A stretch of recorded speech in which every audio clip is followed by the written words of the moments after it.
Ito na nga ang the best cooling pad at may water activity pa for your pet. Hey Wanderers, for today's video ay may unbox nga tayong pet essential. Napapansin ko nga na medyo naiinitan si Berry pag nasa loob ng bahay. Kaya ito check out na ako itong cooling pad. And not just your ordinary cooling pad dahil pet water mat ito na may kasama na ring pump at waterproof stickers.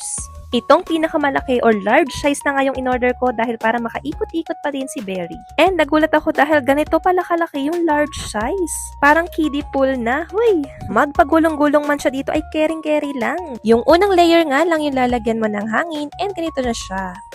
Napaka-cute nga dahil may iba't ibang sea creatures ang makikita dito. Yung pinakagitna naman, yun yung lalagyan ng tubig.